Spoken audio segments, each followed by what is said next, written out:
接下来，我们把目光投向川西高原，一群特别的客人。世界汉学家们正在开启他们的四川文化观光之旅。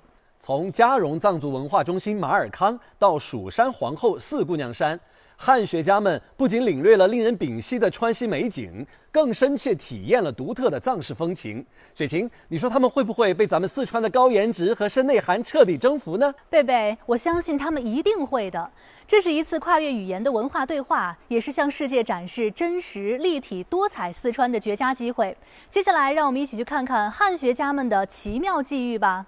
What fascinating encounters await when some of the world's most knowledgeable Sinologists arrive in Sichuan?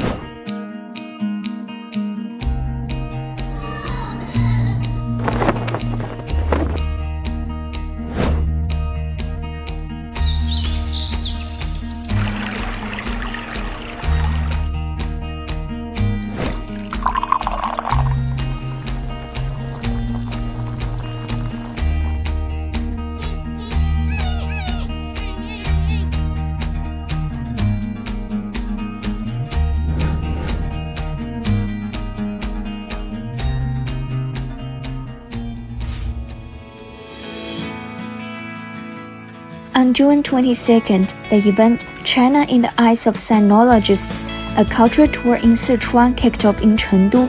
Sinologists from countries including the United States, France, Poland, and South Africa, along with some recipients of the Special Book Award of China, came to Sichuan to explore Chinese civilization and experience the rich culture of Bashu.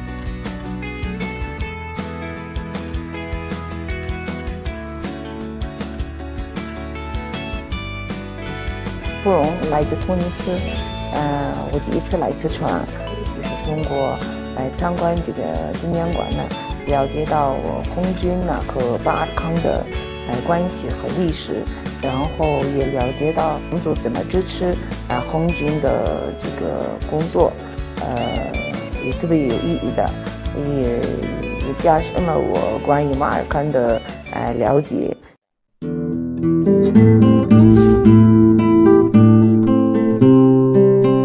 Stepping into Tibetan villages, the Sinologists immersed themselves in the unique charm of intangible cultural heritage, such as the Guozhuang dance and Tangka painting. These vivid experiences opened a new window for them to gain a deeper understanding of Tibetan culture.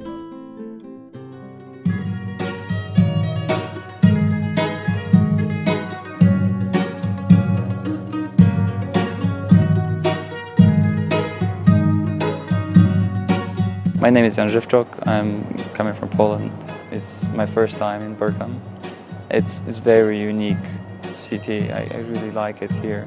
It really reminds me of my own hometown, which is also this kind of mountain city.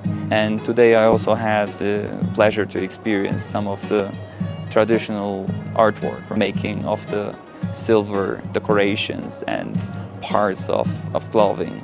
And I'm really impressed how they're able to do such complicated markings, such complicated, beautiful objects. I'm very happy for this opportunity to come here today because, yes, I've been to Aba many times and, I've had some opportunities to experience some of the cultural dimensions previously. However, I've never been able to do so much with my hands. So today I actually, for instance, I've always been very interested in Tibetan incense. And, I know quite a bit about like how it's made and such, but today I actually saw a person making it, taking up the gobs, putting it into a little instrument made out of a yak horn and squeezing it out almost like toothpaste to create these kind of noodle-like strips.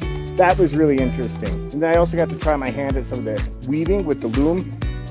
Much more difficult than it looks, but very fun nonetheless.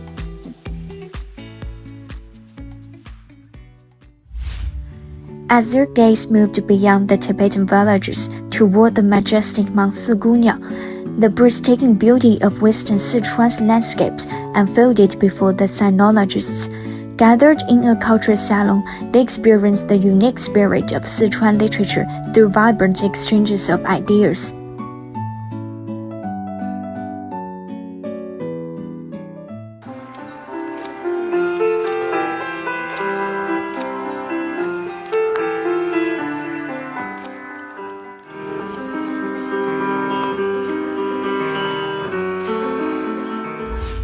I'm not the first person who says that Sichuan can be compared to the Alps, but actually I would add not only the Alps, but also the Jura, is in the north of the Alps, and somehow it's both are a little bit similar. When you see the shape of the mountains and when you see the kind of stones, you can see the same thing in the Alps. What impressed me the most, it is Sichuan, the Sichuan Mountains. Sichuan takes the prize. Reason being what? Reason being that you are even in the books of UNESCO. It means this geopark is taking the precedence in terms of environmental protection. Now, in Chengdu, we see modernity on its own, but Chengdu is a city. But then when you come to Ma Er Khang, you see something very beautiful, which you see also here in Sichuan, that modernity does not throw away nature. Modernity tries to pull nature. Modernity tries to knit itself together with nature. From towering snow-capped mountains to traditional Tibetan villages, from classic literature works to the homeland of giant pandas, every corner of Sichuan has become a vivid footnote in the sinologist's journey to understand Chinese culture. These valuable experiences and insights will surely help them share Sichuan's literature and culture with the world.